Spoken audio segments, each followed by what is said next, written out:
নমস্কাৰ শ্ৰোতা বন্ধুসকল, মানৱ শৰীৰ এক ক্ষুদ্ৰ ব্ৰহ্মাণ্ডৰ আজিৰ খণ্ডলৈ আপোনালোকক স্বাগতম।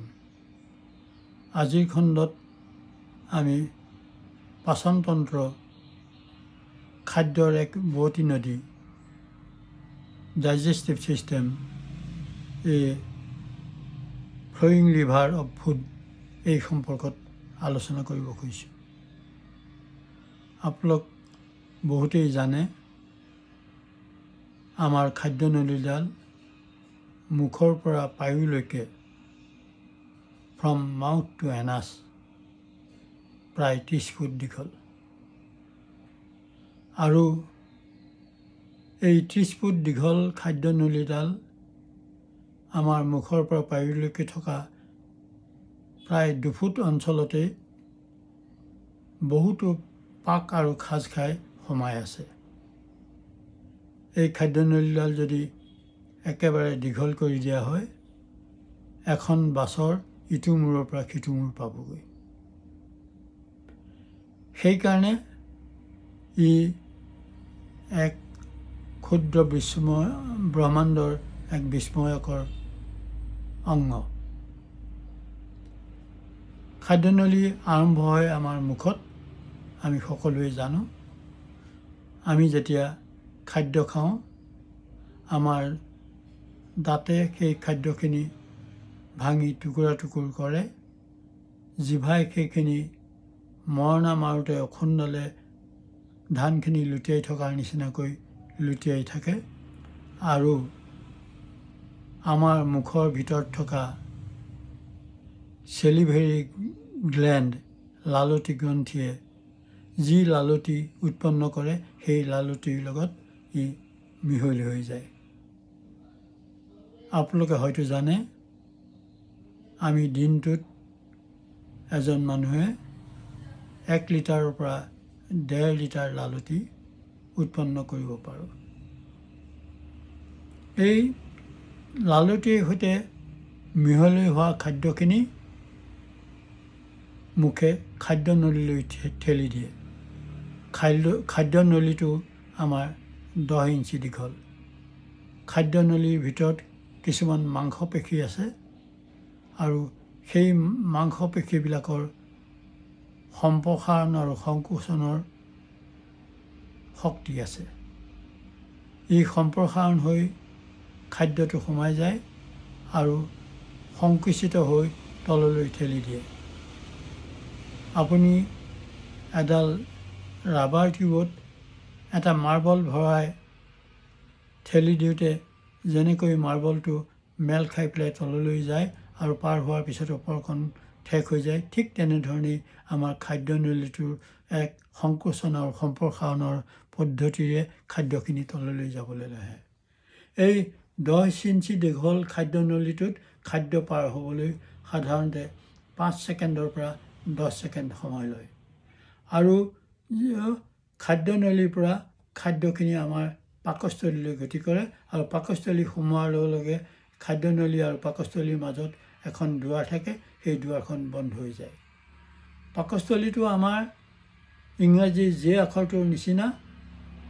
ই যেতিয়া খাদ্য নাথাকে সৰু হৈ থাকে, আৰু যেতিয়া খাদ্য সোমায় ই সম্প্ৰসাৰণ হৈ ডাঙৰ হয়, আৰু পাকস্থলীটোৱে আমাৰ প্ৰায় 1 লিটাৰৰ পৰা 1.5 লিটাৰ খাদ্য গ্ৰহণ কৰিব পাৰে।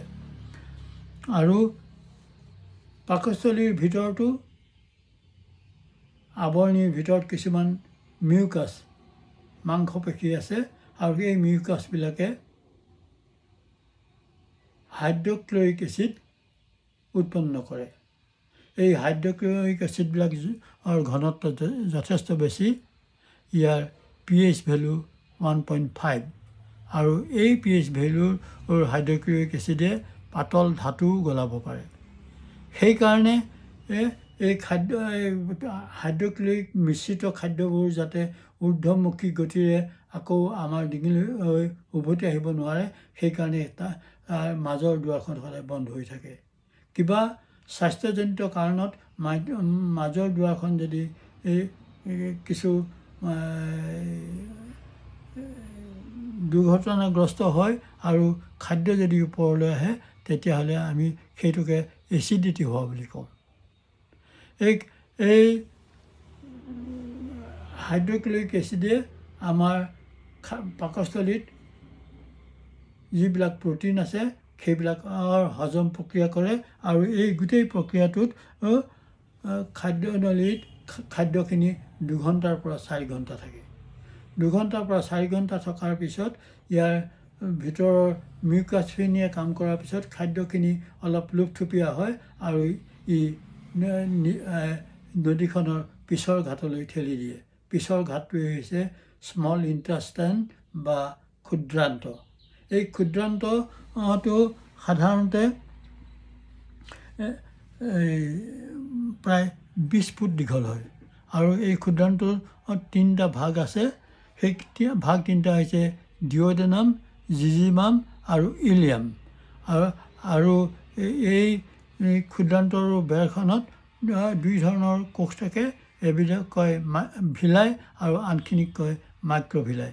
এইখিনিও খাদ্যখিনি আৰু বেছি হজম কৰিবৰ কাৰণে চেষ্টা কৰে, কিন্তু এই ক্ষুদ্ৰান্তত অকল এই ভিলাই বা মাইক্ৰ'ভিলাই কাম নকৰে। ইয়াত আহি সহযোগিতা আগবঢ়ায় আমাৰ দেহৰ আৰু 3টা অংগই। সেই 3টা অংগ হৈছে যকৃত বা লিভাৰ, পেংক্ৰিয়াছ আৰু গল ব্লেডাৰ। যকৃতে কিছুমান পিত্তৰস তৈয়াৰ কৰে আৰু সেই পিত্তৰসখিনি আহি গল ব্লেডাৰত থাকে আৰু গল ব্লেডাৰে যেতিয়াই দৰকাৰ হয় সেইখিনি এই ক্ষুদ্ৰান্তলৈ পঠিয়াই দিয়ে। ঠিক পেংক্ৰিয়াছেও 3 ধৰণৰ এনজাইম সৃষ্টি কৰে। সেই 3 ধৰণৰ এনজাইমে আমাৰ খাদ্যত থকা 3টা প্ৰকাৰ প্ৰ'টিন, কাৰ্বহাইড্ৰেট আৰু ফেট, সেই 3বিধ খাদ্যক 3বিধ এনজাইমে হজম কৰাত সহায় কৰে। এই পেংক্ৰিয়াছটোৰ আমি অসমীয়া নাম হৈছে অগ্নাশয় বা সংস্কৃততো ইয়াক অগ্নাশয় বুলিয়ে কোৱা হয়।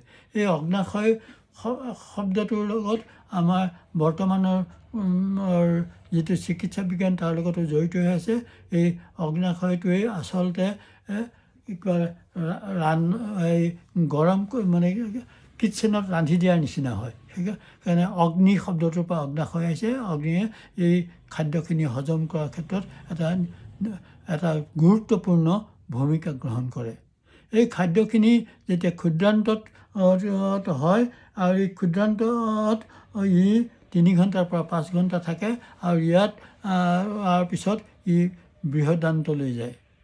বৃহদান্তত খাদ্যডাল প্ৰায় 5 ফুট দীঘল হয় আৰু এই বৃহদান্তত আমাৰ খাদ্যখিনি 12 ঘণ্টাৰ পৰা 48 ঘণ্টালৈকে থাকে। বৃহদান্তত ওপৰৰ যিটো ক্ষুদ্ৰান্তত যিখিনি প্ৰ'টিন, কাৰ্বহাইড্ৰেট আৰু ফেট হজম হৈ পুষ্টিৰ সৃষ্টি হৈছিল, সেই পুষ্টিখিনি লিভাৰলৈ গৈছে আৰু পুষ্টিখিনি যোৱাৰ পিছত যিখিনি বস্তু থাকি গ'ল সেইখিনিহে বৃহদান্তলৈ আহে। বৃহদান্তত তাৰ চাৰিওফালে থকা যিটো মিউকাছৰ আৱৰণৰ উপৰিও ইয়াত এখন বৃহৎ বেক্টেৰিয়াৰ কলনী আছে। এই বেক্টেৰিয়াখিনি আমাৰ দেহত থকা মুঠ কলনীৰ সংখ্যাতকৈও বেছি। আমাৰ দেহত প্ৰায় 30 ট্ৰিলিয়ন কোষ আছে আৰু এই বৃহদান্তত অকলেই প্ৰায় 40 ট্ৰিলিয়ন বেক্টেৰিয়া আছে। এই বেক্টেৰিয়াখিনি বেছিভাগেই উপকাৰী বেক্টেৰিয়া। এই বেক্টেৰিয়াখিনিয়ে বৃহদান্তলৈ যিখিনি খাদ্য আহিছে তাৰ পৰা কে ভিটামিন আৰু কেইবাবিধো বি ভিটামিন সংশ্লেষণ কৰি উলিয়াই আনে আৰু এই বৃহদান্ততে এই খাদ্যত থকা পানীখিনি বেলেগ ধৰণে আনি দেহৰ বিভিন্ন অঞ্চললৈ যাবৰ কাৰণে ই সঞ্চয় কৰি ৰাখে আৰু যদি উপযুক্ত পৰিমাণৰ পানী আমি গ্ৰহণ কৰোঁ, এই বৃহদান্তৰ পৰা উপযুক্ত পৰিমাণৰ পানী নিষ্কাশন হৈ দেহৰ বিভিন্ন অংগলৈ যায়। যদি পানী কম থাকে তেতিয়াহ'লে পানী দেহৰ ভিতৰলৈ যোৱাৰ পিছত যিটো বৰ্জিত পদাৰ্থ হয়, যিখিনি মল হয়, তাত কম পানী পায় আৰু তেতিয়াই আমি কনষ্টিপেশ্যন বুলি কওঁ। আৰু যদি আমি জোখতকৈ বেছি পানী গ্ৰহণ কৰোঁ, এই দেহে গ্ৰহণ কৰা পানীতকৈ বেছি পানী যদি মললৈ যায়, তেতিয়াহ'লে আমি সেই অৱস্থাটোক আমি ডায়েৰিয়া হোৱা বুলি কওঁ। সেইকাৰণে আমি সদায় উপযুক্ত পৰিমাণৰ পানীহে দিনটোত গ্ৰহণ কৰিব লাগে। এই বৃহদান্তৰ ভিতৰত এই বৰ্জিত পদাৰ্থখিনি উলিওৱাৰ উপৰিও আমাৰ দেহত প্ৰতিদিনে বহু কোষৰ মৃত্যু হয়। এই মৃত কোষবিলাকো আহি পেলাই বৃহদান্তত এই মলৰ লগত আহি পেলাই যোগ হয়হি। আৰু ইয়াৰ উপৰিও লিভাৰে যিখিনি টক্সিন উলিয়ায়, যিখিনি বিষাক্ত পদাৰ্থ উলিয়ায়, সেই বিষাক্ত পদাৰ্থখিনিও আহি পেলাই এই বৃহদান্তত এই বৰ্জিত পদাৰ্থখিনি লগ লাগে। সেই তাৰমানে মৃত কোষ, বিষাক্ত পদাৰ্থ আৰু বৰ্জিত পদাৰ্থ গোটেইখিনি লগ লাগি পেলাই মলৰ সৃষ্টি হয়। এই মলখিনি বৃহদান্তৰ পৰা ৰেক্টাম বা মলাশয়লৈ যায়। মলাশয়তো দুখন আৱৰণি আছে, মাংসপেশীৰ আৱৰণি আছে। এখন ভিতৰৰ আৱৰণি ইনাৰ মেমব্ৰেইন আৰু এখন বাহিৰৰ আৱৰণি। যিখন ইনাৰ আৱৰণি আছে সি স্বয়ংক্ৰিয় হিচাপে কাম কৰে আৰু বাহিৰৰ আৱৰণিখিনি আমাৰ মগজুৱে নিয়ন্ত্ৰণ কৰে। আৰু এই দুখন আৱৰণিৰ নিৰ্দেশৰ ওপৰত নিৰ্ভৰ কৰি আমাৰ বৰ্জিত পদাৰ্থখিনি পায়খানা হিচাপে দেহৰ বাহিৰলৈ গুচি যায়। এইখিনিতে এটা কথা কৈ থ'ব লাগিব যে আমাৰ পাকস্থলীৰ পৰা পায়ুলৈকে, ফ্ৰম ষ্টমাক টু দি এনাছ, গোটেই ভিতৰৰ আৱৰণিখনত কিছুমান নিউৰন থাকে। আমাৰ মগজুত যেনেকৈ নিউৰন আছে, তেনেধৰণে ইয়াতো কিছুমান নিউৰন আছে। প্ৰায় 100 মিলিয়ন নিউৰন আছে।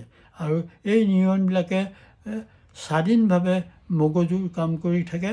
আৰু এই স্বাধীনভাৱে মগজুৰ কাম কৰি থকাৰ কাৰণে এইটোক আমি দ্বিতীয় মগজু বুলি কওঁ। আৰু এই মগজুটোৱেই আমাৰ খাদ্যখিনি পাকস্থলী, এই ক'ৰ পৰা ক'লৈ যাব লাগিব, ইয়াৰ পৰা কি খাদ্য হ'ব, এই গোটেই কামখিনি এই দ্বিতীয় মগজুটোৱে কৰে। আমি ভৱিষ্যতৰ এটা এপিছ'ডত এই মগজু সম্পৰ্কত বিতংভাৱে আলোচনা কৰিম। আৰু আমাৰ এই খাদ্যনলীৰ লগত সংযোজন কৰা পেংক্ৰিয়াছ আৰু গল ব্লেডাৰ সম্পৰ্কতো আমি বেলেগ বেলেগ এপিছ'ডত আলোচনা কৰিম। আজিলৈ আমি ইমানতে সামৰণি মাৰিছোঁ। আপোনালোকে যদি এই ভিডিঅ'টো ভাল পাইছে, আপোনালোকক ছাবস্ক্ৰাইব কৰিবৰ কাৰণে অনুৰোধ কৰিছোঁ। আৰু আপোনালোকৰ কমেণ্ট আৰু লাইকে আমাক প্ৰেৰণাৰ উৎস হ'ব। অহা দেওবাৰে এটা নতুন ভিডিঅ' লৈ আপোনালোকৰ আগত উপস্থিত হোৱাৰ প্ৰতিশ্ৰুতিৰে আজিলৈ আহোঁ। ধন্যবাদ।